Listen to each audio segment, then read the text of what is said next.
Bismillaahi Raxmaani Raxiim daawade saaxiib halkan waa nuxurka wararka waxyaabaha daawa doontaan barnaamij wareedkan aan idinkugu soo gudbin doono waxaa ka mid noqon doona habdhaqanka dilay sumcadda siyaasiyiinta Soomaaliya. Habdhaqankaasi waa kee? Waxaan eegi doonaa warbixin dheer oo aanu halkan ku falanqeyn doono kuna faaqidi doono waxyaabo badan oo aanu halkan ku falanqeynana idiin soo gudbin doono daawadayaal. Saaxiibada sida tooska inagu xiranow mowqifkii gooni sutaaga Somaliland ee Mareykanka iyo dalal kale oo Afrika ah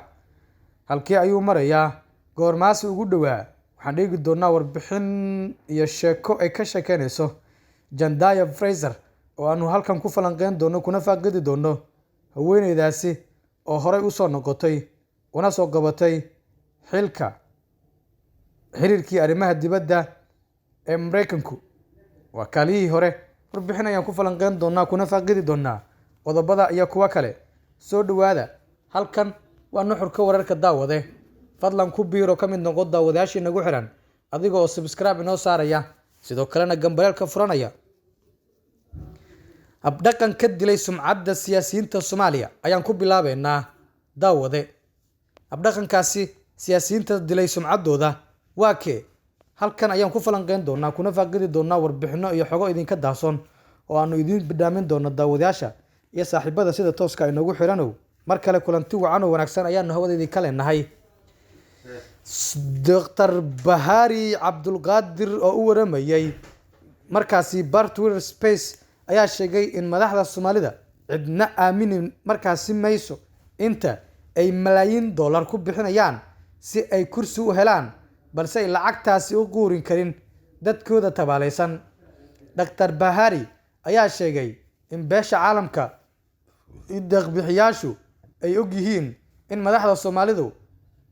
ay malaayiin dollar ku bixiyeen tartankii doorashada balse aysan dooneynin in lacagtaasi ay ku bixiyaan shacabka Soomaaliyeed ee dhibaataysan. Waxa uu kula taliyay inay iska bilaabaan u gurmashada shacabka Soomaaliyeed inta iska dhaafaan in marka ay booqdaan xeryaha qaxootiga ay is-oysiinayaan. Dr. Bahari Cabdulqaadir ayaa kula taliyay wasiirka koowaad ee xukuumadda inuu ka shaqeeyo in la aamino siyaasiyiinta Soomaaliyeed gaar ahaan kuwa u shaqeeya dowladda. Bahari ayaa sheegay in ay muhiim tahay in la xoojiyo garsoorka dalka oo lala xisaabtamo dadka waxa ay rabaan dalka ka sameynaya haddana la soo taagan indha adayga isaga oo tusaale u soo qaatay xildhibaan dhowaan sheegay in Somaliland tahay dowlad madax bannaan. Ra'iisul Wasaare Xamza iyo dowladdiisu ayaa waxaa horyaalla fulinta ballanqaadyadiisa iyo shaqooyin dhowr ah oo ay u baahan in wax laga qabto sida abaaraha, hagaajinta xiriirka arrimaha dibadda, amniga, shaqaaleynta dhalinyarada iyo arrimo kale oo muhiim u ah dowladnimada Soomaaliya. Abaaraha ayaa ka mid ah dhibaatooyinka waaweyn ee horyaalla Soomaaliya taasi oo u baahan si dhab ah in wax looga qabto si looga gudbo halista macluusha dalkan. Madaxweynaha Soomaaliya Xasan Sheekh Maxamuud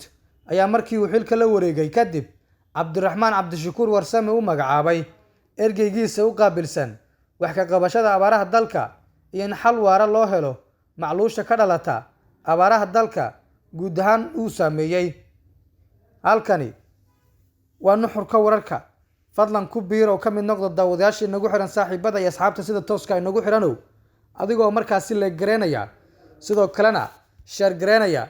qaybta hoosena aarahdaada iyo waxa ay kula tahay inoogu dhaafaya daawade. Saaxiib mar kale kulanti wacan oo wanaagsan ayaanu hawada idinka leenahay saaxiibada iyo asxaabta sida tooska ah halkan inoogu xiranow.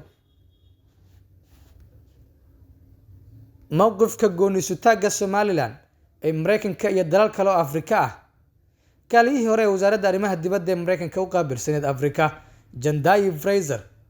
oo mar warbaahinta Soomaalida gaar ahaan BBC-du aad dadka ugu maqli jireen iyo VOA-da iyo warbaahinta kale ee maxalliga ah ayaa sharaxaad ka bixisay mowqifka uu Mareykanku ka qabtay gooni sutaaga Somaliland xilli ay shaqeynaysay waraysi ay Fraser siisay hay'adda madaxa bannaan ee xiriirka arrimaha dibadda ee fadhigeedu yahay Mareykanka ayay ku sheegtay in dowladeedu ay markii hore markaasi ka sii jeeday arrimaha Somaliland balse waxay shaaca ka qaaday in wixii ka dambeeyay 2001 uu aqalka cad il gaar ah ku hayay hannaankay ku socotay jamhuuriyaddaasi iskeed ku dhawaaqday madax bannaanida Somaliland markii uu George W. Bush xafiiska yimid 2001 dowladdii Mareykanka uma diyaarsaneen wax siyaasad ah oo ku wajahan Somaliland ma aanan lahayn mowqif ku aadan Somaliland xilligii aan ololaha ku jirnay haddii aan sidaas u dhigo waayo uma hadli karo maamulkii Clinton balse waxaan waqtigaas u soo shaqeeyay si ku meel gaar ah ma xasuusto warqado ama warbixino ka yimid maamulka Clinton oo ku saabsan Somaliland ama Soomaaliya oo arrintaasi la xidhiidha waan isku daynay inaan raadino dukumentiyo balse Soomaaliya iyo Somaliland waxa loo aqoonsanaa hal wadan annagu run ahaantii ma aanan lahayn siyaasad madax bannaan oo qusaysa Somaliland oo dhaafsiisan inay ahayd qayb ka mid ah Soomaaliya Mareykanka ayaa ugu dambeyn fiilo gaar ah u yeeshay Somaliland kadib markii ay dhaceen weeraradii daaraha mataanaha ah sida ay faahfaahisay Jandayi Fraser qorshaheena ku aadan Somaliland ma lahayn wax dhaqdhaqaaq ah ilaa ay aan si hoose u eegnay wixii ka dambeeyay 9 bishii 11aad 2001 oo ahayd markii la soo weeraray daarihii waa dhulkeena ayay tiri sidaasi aawadeed 9 bilood ee ugu horeysay maamulkii madaxweyne Bush Soomaaliya kama aysan soo muuqanin liiska mudnaanta markii aan bilaabay inaan eego anigoo kaashanaya howlwadeenadii kale ee maamulka Bush waxaa noo muuqatay inay ku tallaabsadeen dimuqraadiyad weyn iyo amni waxay lahaayeen afti dastuur oo loo codeeyay 2001 taasoo lagu dalbaday in la soo celiyo madax bannaanida sanadkii 2003 waxay doorteen madaxweynihii ugu horeeyay ee Somaliland waxay qabteen doorashooyinkaasi dimuqraadiyadda ah waxayna sii xoojiyeen amniga sidaas si ka duwan Soomaaliya waxaa ka jirtay dowlad ku meel gaar ah oo aan awood u lahayn inay cagaha ku istaagto welina la dhacaysay dagaalada qabiilka iska soo horjeeda marka faqriga u dhaxeeya Soomaaliya iyo Somaliland iyo rabitaanka beesha caalamka oo uu ku jiro Mareykanka ee ahayd in la taageero Somaliland wuu sii kordhayay waxay ila tahay waa markaasi xilliga aan si buuxda uga soo jeednay Somaliland ayay tiri Fraser xilligaas ayay sheegtay in Mareykanku uu la tacaalayay gooxaha argagixisada ee halista ku hayay Soomaaliya ka hor inta aysan soo bixin maxkamadihii Islaamiga waxaa jiray urur markaasi al-Ittixaad Islaamiya lagu magacaabay oo Mareykanku u aqoonsanaa argagixiso caalami ah inkastoo aan markaasi loo arkeynin inay qatar ku ahaayeen dunida Washington ayaa sidoo kale raadinaysay meel nabad ah oo ka tirsan geeska Afrika oo ay ka wadaan dagaalka ka dhanka Al-Qaacida xilligaasna ay Somaliland ahayd meel nabdoon oo isha ku hayeen sida ay qirtay markaasi sargaaladii hore ee wasaaraddaasi arrimaha dibadda si gaar ah kaalihii wasaaradda arrimaha dibadda ee Mareykanka waxay shakhsi ahaan u rabtay in la aqbalo gooni isutaagga Somaliland aniga waxaan dareemayay inay habboon tahay in la aqoonsado in Somaliland ay noqoto dal madax bannaan waxa uu ahaa dal markii horeba xor ahaa 1960 oo si iskiisa ula midoobay Soomaaliya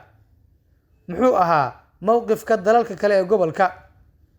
Koonfur Afrika ayaa ka mid ahayd wadamada sida xoogga leh u taageerayay gooni isutaagga Somaliland la aqoonsado sidoo kale Kenya iyo Ethiopia ayaa u dabacsanaa inay taageeraan madax bannaanida Somaliland sida wargeysyadan ku xaqiijisay